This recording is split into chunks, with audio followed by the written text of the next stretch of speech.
hapana chitindo, panoda chitindo, hapana chitindo. Joshua po rikiti vu. Hey papa hey kwakanaka here. Aiwa papa, zvikuitika munyika yeZimbabwe zvamakabata izvi ndozvo the whole nation on one session. zvinenge zviri kukaripa. Toda kuti vari kuBeit Bridge vachizviziva, vari kuBeit Bridge vangaziva seko zviri kwaMutare, vangaziva seko zviri kuGwanda, kwakugokwe, kuganda varoyi, kwaMutare vangazviziva seko. Ndobva tozvibatanidza mhuri yeZimbabwe, taakuchiuya nazvo kuti tigokuzivisei kuti zvakamira sei kuti muzvinzwewo. Mhuri yeZimbabwe ndakuchipinda nekupfapfadza nekutsotsura paka ndakufemberera muzukuru uri muprofita ke ndati paka kufuka kwako uri kukura munyika yeZimbabwe. Ndirakuenda kupi? Ndiri kuona muri kuenda kune independence, kune ma celebrations independence yeZimbabwe. Zimbabwe at 45 ichokwadi muri yeZimbabwe muzukuru afamba muprofita kunaniko Nicodemus, kuchoteveraniko Leviticus, azoyaniko Simon Peter, apekeseraniko Mother Mary. utungamiri pamusoro ichokwadi muri yeZimbabwe. ndiri mukati mekufamba mukati mekupfapfadza nekutsotsora dziri kuitika matini manochikeso. ndati ndapindira mukati menzvimbo yegokwe yandinoshevedzera kuti gokwe mapu kana kuti mafunga utsi. Mhuri yeZimbabwe kune nyaya iriko yemurume aita dambudziko rekuti iye pachake kana akarara ari semunhurume anoona achivingwa nemunhukadzi anomuita murume, kuti iye ndiye anenge ari murume anouya uyu munhukadzi anoita zvese zvinoitika murume nemukadzi vari pakufara vari mumba mavo.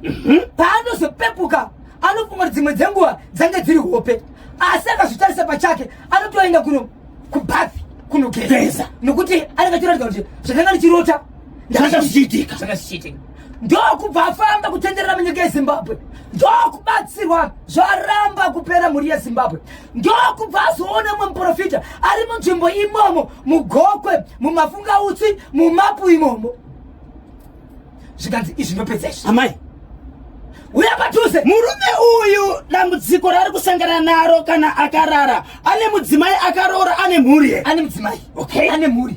Asi pakatoenda mumwe mudzimai kutaura kuno kwatiri kuita ari kuti mudzimai asati apedza kuti tichicharambana, but mudzimai akabuda akatotiza nyaya iyo, but asati ndichiri kuzivikana ndiye mukadzi vakawanda asati kuziva. Saka dambudziko ranetsa ndiri kuti aenda kunobatsirwa kumukoma kepi zvikanzi nemuprofita Jehovha vanoti Daniel mukati mengwambiti yadenga vanotiteurira vachiti izvo dai wakwanise kutitsvagira mafuta akati chandoda pada pakushanda nacho ndochisingazikanwi kumaprofita chavasingakwanise kuona. Baba, ndiri kuda mbeu yako ya baba ndo yandinoda, ndiyo ndoda kushanda nayo, ndo yandichateya. Okay, ndo yandichateya iyoyo kuti bate chinechi chiri kuudza mudzimai ichi. okay. Saka iwe utoiona sei ucharara pano nasi? Kana warara panapa ndoita zvinoita kuti iwewe tikwanise kuwana mbeu ishi, but shone yakataura noti iye ucharara pano tichikukama kuti tikwanise kuwana chi mbeu yako. Murume achibvarara, murume anoti akarara mukoma KB achibva kamwa Daniel Shiweri Penifo wakachwamba kirikasha irifo. Vakaiwana sei mbeu iyi? Vakamukama sei murume uyu? Right, anotaura achiti chandakakwanisa kuziva ndechekuti mangwana makuseni ndakakwanisa kumuka ndakuzwa kuti aiwa zvaita mbeu yako ishi, asi kuti azive kuti zvakafamba sei, asi kuziva angakarara.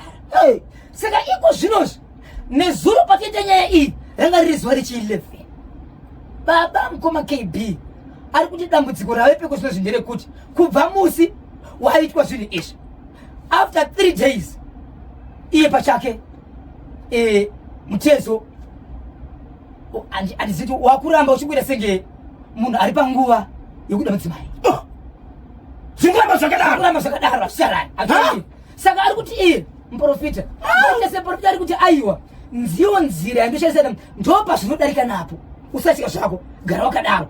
Saka ari kuti iye 3 days dzekutanga ndo dzanga ari right kubva pa 3 days kusvika pa 11 days kureva kuti ndofunga it's 9 count 8 days dzese ndio magara ari kuita saka iko ndizvo ari kundikwanzika mutezo akutorwadziwa because unosvika panguva yekuti akutorwadziwa nemaitiro anenge akaita ende achakwanisi kufamba muvanhu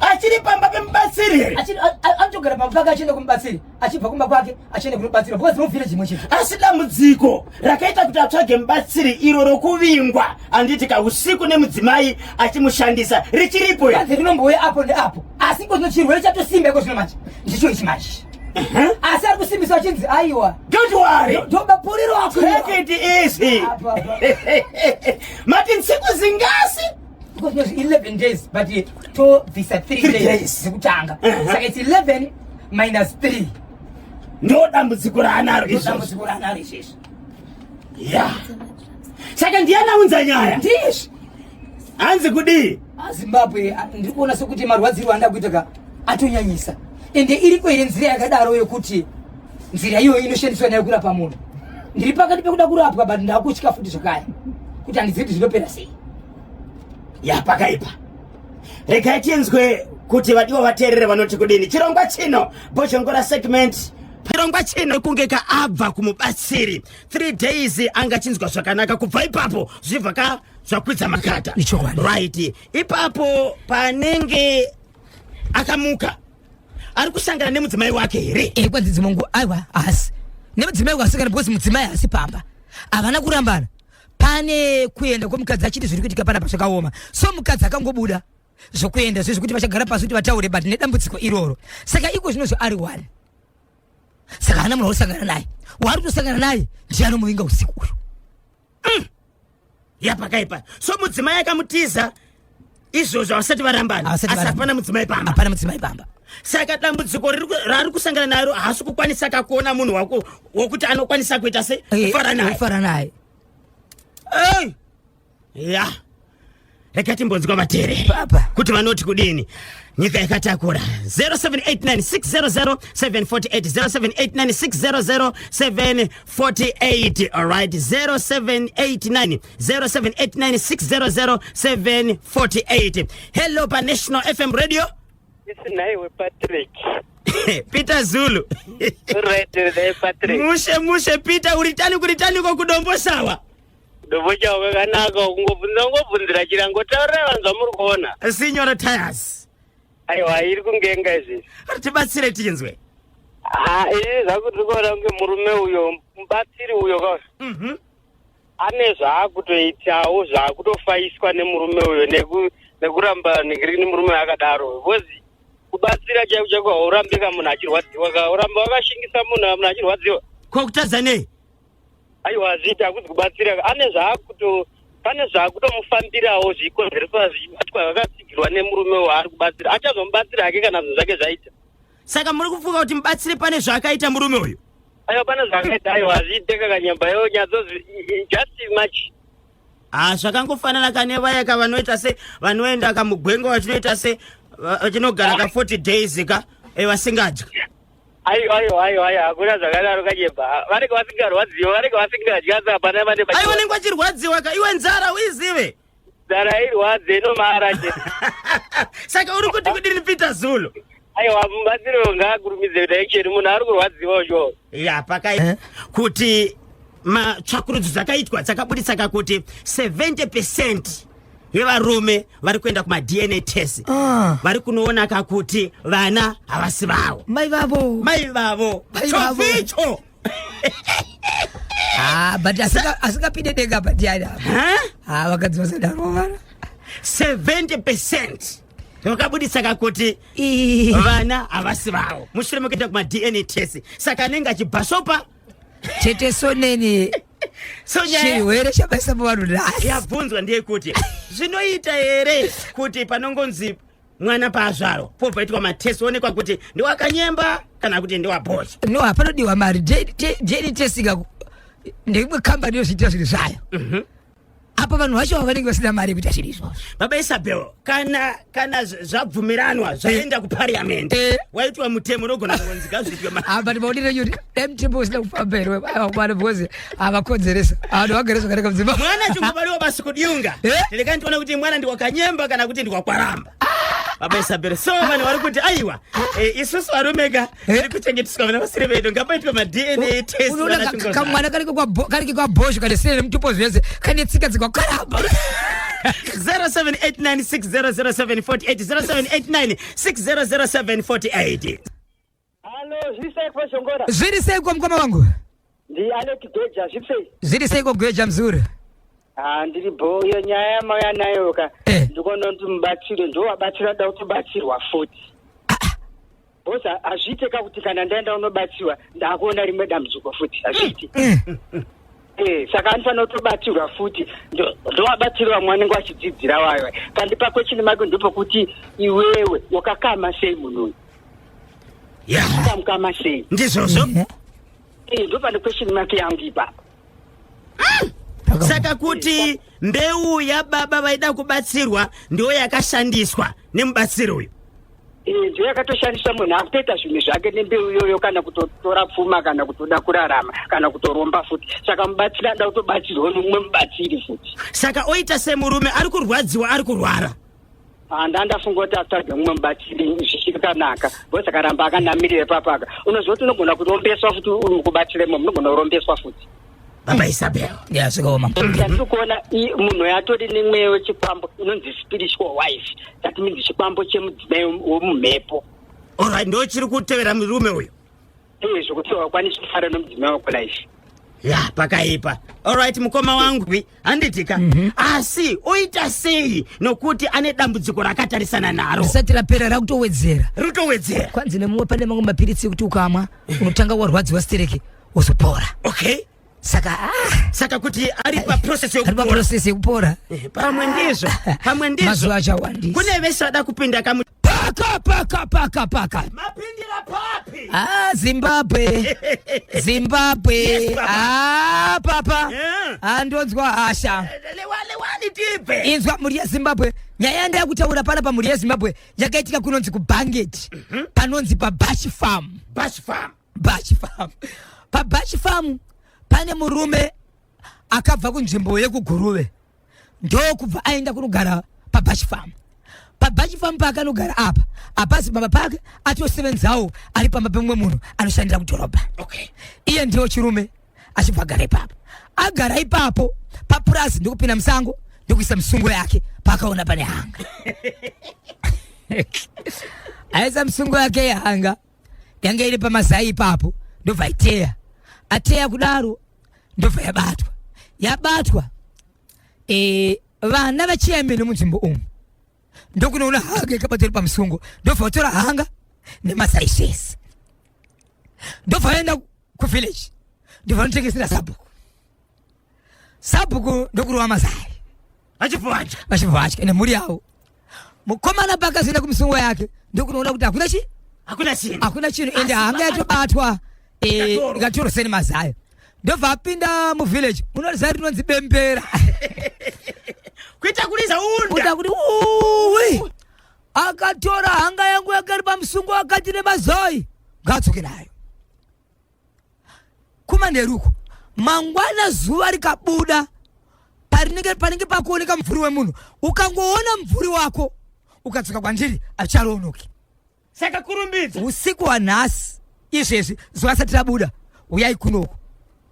Chairman vanzo kuti zvinhu zvaipa ndokuenda kuna sabhuku zvikachabari iwewe nerikati saka mazai because pakanzi izvo akadya mazai kana kuti akaona mazai akamatengesa akadya mari yacho akatengesa neakadya zvinhu izvi uyai mese kumapasi 3 dzeusiku sabhuku nachairman nemhuri yavo avo tauyawo tanzwa zvamataura inini ndini ndakatora ini ndakatengesa saka takadya zvinhu izvi zvikanzi mushonga wangu muchandibhadhara zvamunondibhadhara zvisina kutaurwa nezita kuti zvakamira sei asi marono randoda kukuita ndi akadaiwo tichaenda pamharadzano panosangana dzimhoti mogara ipapo ndichakubikira porridge rangu remishonga motaka kudya porridge rinodyiwa nezvigomwe amushandise spoon rikadonera pasi arifana kudonera pasi rikadonera pasi rinotorwa nerurimi sabhuku nemhuri yavo munongwe vana vake sabhuku angane vana vakawanda sei sabhuku vana 5 chairman vana 3 okay plus vabereki avo ndandanda nemapleti baba pamararano dzanga dziri nguva ipo waidya porridge kuma pasi 3 vari kuda kutiza mvuri kuti zuva rikabuda vakagoona mvuri pasi 3 makuseni dzokuseni okay apa vari kutiza nyaya yekuti zuva rikangobuda vakanzi zuva rikangobuda mukaukwanisa angoona mvuri wake chero akada kuronorwa acharonorwa kwakura nezvigumwe baba apo unenge wakaisa pleti padhuze nekuti porridge rikangodonhera paradonhera aritorwe nemaoko rinotorwa nemurimi sabhuku nachairman vachibvapedza zvinhu zvavo vachibvabhadhariswa zvinhu zvavo ndofu vatsokera so vamwe manje vari kushedzera kuti vakomana pamakavhunditsirwa hapana chinhu chakachiripo apa kana makabhadhara makapiwa mari mahara but iye ari kushedzera achiti inini pachangu basi ndakapedza ndaida kuronora vanhu kuitira zvinoitika mangwana zvichatika mangwana pavarume vese hazvizi zvangu nokuti ndakaronora vakabhadhara ende vamwe vari kushedzera kuti aiwa hapatorina chinhu chakachiripo maitovhunditsirwa ende munhu uyu haana 6 months ari mudzimbomo atori mushandi akauyawo manje manje hanga yakabatwa iyi hanga yakabatwa yanga ine mazai mangani yanga ine mazai kwanosvika kuma 30 something 30 yeah saka chairman nevana vake yes ndio vakandotora vana vakachairman ndio vakawana chi hanga nemazai vakanotengesera sabhuku vakatengesa mari mari inobuda ikatengeswa saka ndiani aunza nyaya pachimuti vana vekwacheya kuti matakugara muchagadzikana manje tiri kungodzi nevanhu handuva ivaye pamwe mari yedu yatikabhadhira zvakaenda ikoko pamwe tiri kunzi takabvunditsirwa hatizokwari pakaipa 0713938538 tumirai mameseji mutiudze kuti chekubhangeti chobhachifamu chakamira sei murume uyu aida kungovhundutsira chete here kana kuti panga pane mushonga apo mukomana maari kugara ka ava ndivo sabhuku vake munzvimbo maari kugara vakachisa porija ndivo sabhuku vake bhozho nakanyemba uyo okay wehanga uyo aivachidzira dai vakarega kakwenda hapana chavaiona mushonga wakatodyisa vakashandiswa pasina plazi hanga ndeyesango haisi yake shedzai vepax dyira chirima mhunga ward 6 seke mavaziva sekuru machira muimbi futi uyu muimbi uyu saka muri kufunga kuti vakashidzirwa alright hanze kudiniko rega timbonzwa okay alright baba hanzi vaikara baba ava ndivape wakagona murume uyo vanhu ngavasiyane nekuba hanga dzevanhu ndinonzi Vitalisi Madzikanda paSouth Park ndiye parks but aifanira kudzingirira ega musako vanhu vanofunga kuti murume uyo aida kuvhunditsira ko kana anga ane mushonga bosi kuvhundutsira kunotyisa kuziva aida kuvhundutsira keneke ndinonzi bosi Sharowa parusape vhengere kumatete okay kumatete alright bosi bozho uyo wehanga anojairira ndinonzi Raymond Chagonda pachitungwiza so akajairira ndio baba wehanga kudyisa vanhu nezvigunwe hanzi porridge rinenge rangodonha chete apo rikaita mvura papa rinenge maheu like renga rangodonha chete unoita se kwanza apo mukoma kepa rikafunya chisero yes pakagara kapolitika ri pamberi sabhuku nechairman vari kumberi muchida National FM alo zviri seko baba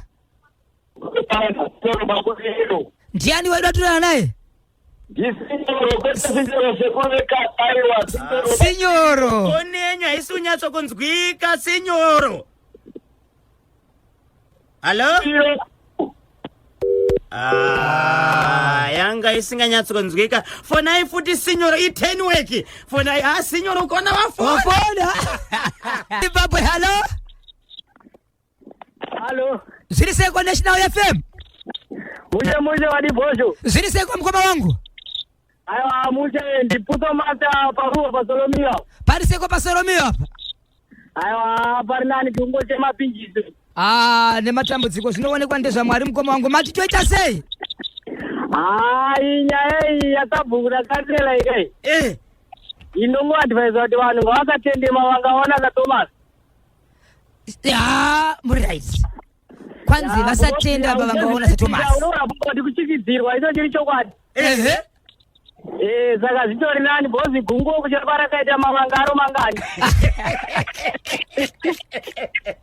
Saka chairman na subco vakagora